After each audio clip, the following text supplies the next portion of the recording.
कल यानी 25 अगस्त को बीजेपी के केंद्रीय कार्यालय पर पार्टी हाईकमान की मीटिंग हुई। जम्मू कश्मीर और हरियाणा में होने वाले विधानसभा चुनाव को लेकर हुई इस हाई लेवल मीटिंग के बाद पार्टी ने आज यानी 26 अगस्त को 10 बजे जम्मू कश्मीर के 44 सीटों पर पार्टी के उम्मीदवारों के नाम का ऐलान किया।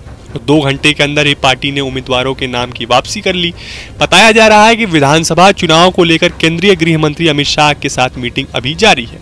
इससे पहले पार्टी ने पहली लिस्ट में पूर्व डिप्टी सीएम निर्मल सिंह समेत पार्टी के कई कद्दावर नेताओं का नाम शामिल नहीं किया था। इस वजह से पार्टी के जम्मू कश्मीर के अध्यक्ष को स्थानीय स्तर पर उसका विरोध प्रदर्शन का सामना करना पड़ा। सूत्रों की माने तो दिग्गजों का टिकट कटने से पार्टी ने दोबारा लिस्ट जारी किया है। अब पार्टी क्लेम कर रही है कि चरणवार प्रत्याशियों के नाम का ऐलान होगा। आपको बता दें कि जम्मू कश्मीर में होने वाले विधानसभा चुनाव को लेकर बीजेपी ने सोमवार को अपने 44 उम्मीदवारों की पहली सूची जारी की थी। उम्मीदवारों की यह पहली लिस्ट कई मायनों में चौंकाने वाली थी।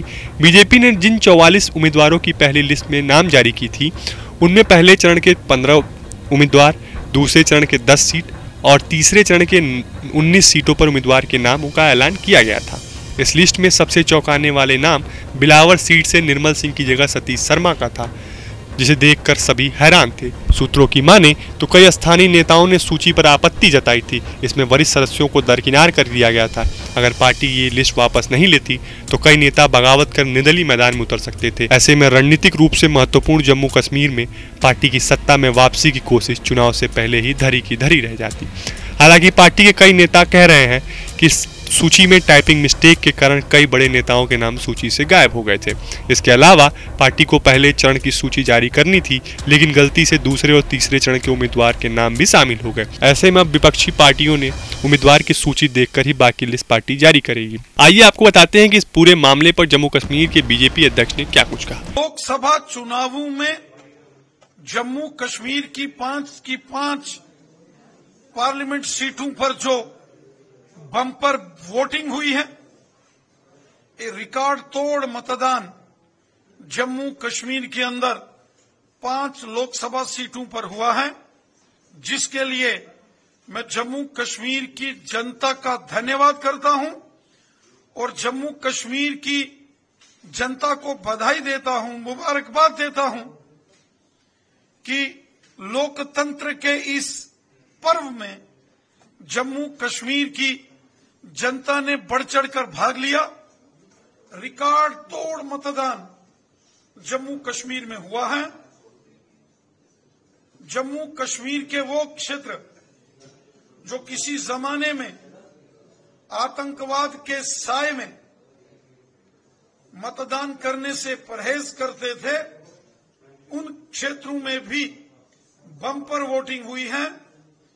ये नए जम्मू कश्मीर की एक नई तस्वीर है।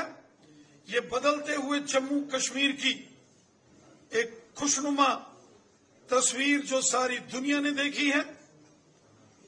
मैं जम्मू कश्मीर की जनता का हृदय से धन्यवाद करता हूं और जम्मू कश्मीर की जनता को बधाई देता हूं, मुबारकबाद देता हूं, जो जम्मू कश्मीर की जनता ने दिल खोलकर 2024 के लोकसभा चुनावों में मतदान किया।